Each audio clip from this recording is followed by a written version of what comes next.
My name is J. Oscar McCloud. I was born on a plantation in Burke County, Georgia. I spent the first 16 years of my life there with my parents and my siblings, working in cotton fields, cornfields, peanut fields. And I knew I did not want to spend my life working on a plantation in the hot sun. First, I thought I wanted to be a lawyer.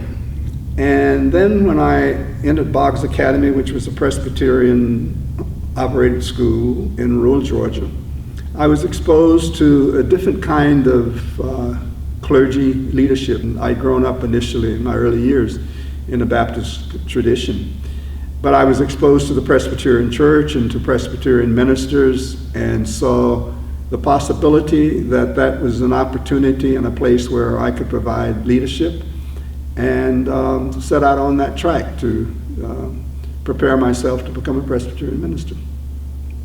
I was motivated by the community in which I grew up in, that the very serious need was trained leadership for small towns and for rural America. It's sort of ironic because I spent none of my time doing that after I graduated from seminary. Union didn't give me an ecumenical education per se, but it gave me an ecumenical environment in terms of the students for the theological education that occurred. And the National Council of Churches and the World Council of Churches continued that, in that it was a context and an opportunity to meet and to work with and to get to know people of various denominations. We as Presbyterians, we may say in our prayers and preachment and so forth, we are the body of Christ. But the truth is, we are only part of the body of Christ. And those bodies help us to realize that there's something much greater, much larger than us, and it's represented in those larger ecumenical bodies, including the World Communion of Reformed Churches.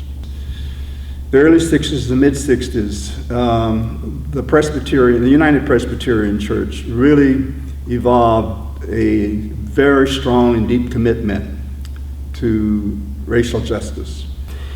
And so there was a deliberate effort to bring African Americans and Hispanics into leadership in the United Presbyterian Church.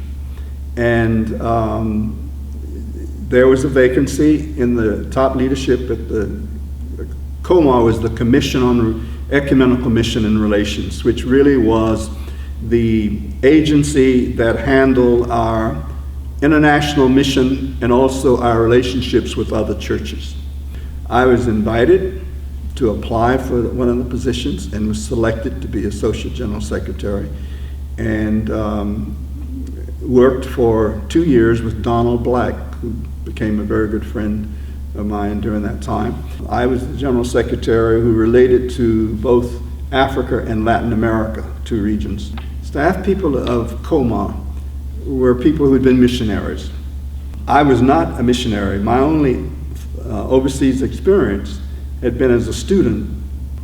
And so I came into that job without that kind of background. But Don was wise. Don said, I think it would be great before you actually get sort of introduced to the public if you went on a trip. So they sent me on a trip to Mexico and to Costa Rica and Guatemala. And one of the interesting things that happened on the trip to Mexico, I went out to visit one of the missionaries. The first reaction was, my gosh, an African American and with a beard. That was his reaction.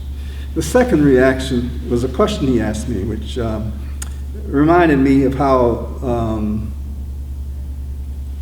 how distant some of the missionaries were from what was going on in American society. He asked me, how did you get the name McCloud?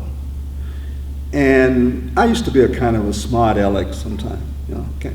So I said to him, if you don't know how I, as an African American, got the name McCloud, you've been out of the United States too long. That was a significant introduction for me to international mission, and to see actually the situation in which some of these people were working and the challenges that they were facing. At that time, the Presbyterian Church in Mexico and Guatemala had some serious issues with our developing relationships with the Roman Catholic Church, because in those countries they felt they were being oppressed by the Roman Catholic Church. And so it was the beginning of this dialogue, which we are continuing even to this day, of trying to help partner churches understand that while they are dealing with contextual issues in their culture and society, we are doing the same thing and having to do the same thing here in our own society. The time with Comar really was what made it possible for me to be elected the general director of the program agency. I was encouraged to apply for the position. I was surprised that they selected me, one, because I was did not have overseas experience, and yet I was going to have responsibility in this agency for missionary personnel and for Christian education.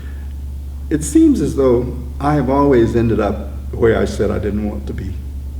And I can only say that God has had a sense of humor about my life. I never expected to be on the staff of Comar. And from Comar to the program agency, never expected that, really. I had no grandiose idea of being the pastor of some big avenue church anyplace. And I never wanted to be on the staff of a large church. And yet, that was in many ways the highlight of my ministry. I think I live history by thinking about the present and not regretting the past, because I can't change the past, and not